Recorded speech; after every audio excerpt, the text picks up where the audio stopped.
Assalamualaikum warahmatullahi wabarakatuh. Nama saya Tria Sandayani, NIM 19112733. Saya akan mempresentasikan hasil tugas saya yang berjudul Sistem Informasi Transaksi dan Stok Barang. Yang pertama, latar belakang masalah. Sistem ini dibuat karena terdapat beberapa masalah yang timbul pada sistem yang berjalan saat ini. Yang pertama, data-data dicatat secara manual di kertas. Karena datanya dicatat secara manual, maka membutuhkan waktu yang lumayan lama. Selain itu, karena dicatat di kertas, timbul masalah berupa datanya mudah hilang dan mudah rusak. Yang kedua, data tidak saling terhubung. Pada sistem yang berjalan saat ini, yaitu sistem manual, datanya itu antara data pembelian dan data barang itu dicatat di buku terpisah sehingga tidak saling terhubung. Selanjutnya, untuk mendapatkan informasi butuh waktu lama. Karena datanya tidak saling terhubung, ketika kita ingin mencari informasi yang berkaitan dengan hubungan antara data-data tersebut membutuhkan waktu yang lama. Contohnya, kita akan mencari informasi mengenai stok barang. Tentunya, kita harus mencocokkan antara data pembelian dan data penjualan. Karena datanya banyak, maka membutuhkan waktu yang lama. Selanjutnya, deskripsi sistem informasi. Apa itu sistem informasi transaksi dan stok barang?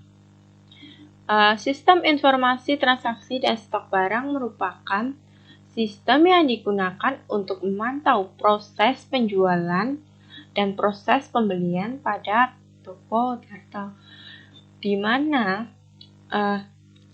pada sistem ini kita bisa menginputkan data pembelian, terus data penjualan, terus membuat laporan penjualan, lalu customer bisa komplain dan juga melihat informasi mengenai ketersediaan barang pada toko. Selanjutnya, sistem ini berbentuk apa sih? Sistem ini terdapat dua bentuk. Yang pertama, web.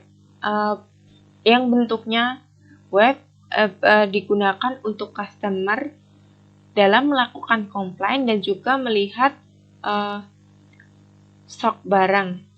Yang kedua, berbentuk desktop, di mana ini digunakan oleh owner dan karyawan-karyawan pada toko. Selanjutnya, pemodelan proses. Konteks diagram. Pada konteks diagram terdapat bagian pembelian, kasir, pemilik toko, keuangan, dan pembeli atau customer. Bagian pembelian bisa menginputkan barang, transaksi, dan juga mendapatkan output berupa input barang, transaksi pembelian, info barang, dan laporan barang. Lalu kasir dapat menginputkan transaksi penjualan dan mendapatkan output berupa transaksi penjualan dan info barang. Di customer, dia bisa menginputkan komplain dan juga mendapatkan output berupa info barang. Pada keuangan, dia hanya mendapatkan output berupa laporan keuangan. Sedangkan pada pemilik toko atau owner, dia mendapatkan output berupa komplain dan laporan toko.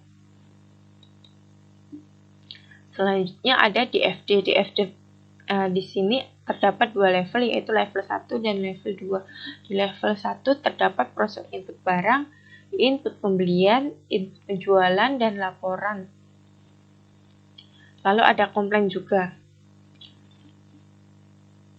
Selanjutnya di DFD level 2. Di FD level 2 ini terdapat pada proses keempat, yaitu laporan, di mana prosesnya dipecah menjadi laporan barang, laporan penjualan, dan juga laporan keuangan.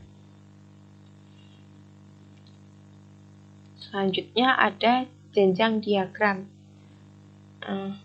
Ini merupakan sistem informasi transaksi dan stok barang, di mana terdapat proses input barang, proses pembelian, proses input penjualan, laporan, terus ada komplain, di mana di komplain ini terbagi lagi menjadi laporan barang, laporan penjualan, dan laporan keuangan.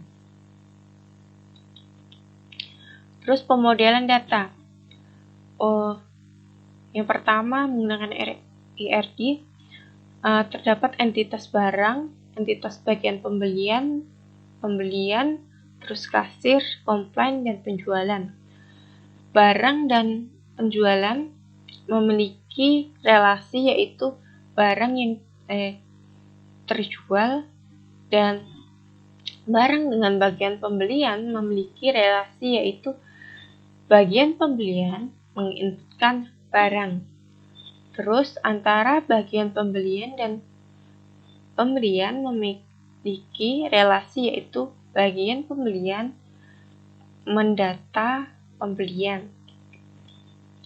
Lalu ada penjualan dan kasir. Dia berelasi, yaitu kasir melayani penjualan. Sedangkan di entitas komplain tidak berelasi dengan barang bagian pembelian maupun penjualan dan kasir. Selanjutnya, relasi antar tabel. Ini merupakan gambar relasi antar tabel. Barang menyumbangkan berelasi dengan penjualan dengan menyumbangkan Vereigen key berupa kode barang. Ini pembelian juga berelasi dengan menyumbangkan kode bagian pembelian. Selanjutnya ada mockup sistem informasi. Ini bagian login, terus menginputkan ID dan kata sandi. Terus ini menu pada bagian pembelian. Ini menu pada kasir, terus ini menu pada bagian keuangan, ini menu pada owner atau pemilik. Ini menu yang ada pada customer. Selanjutnya UI structure. Ini adalah gambaran dari UI structure-nya, dimana tampilan, login, terus bagian pembelian memiliki menu-menu sebagai berikut, terus kasir tidak ada submenu lagi, dan bagian keuangan memiliki submenu sebagai berikut, owner memiliki submenu sebagai berikut, dan customer memiliki dua menu, komplain dan lihat barang. Sekian dari saya, kurang lebihnya mohon maaf. Wassalamualaikum warahmatullahi wabarakatuh.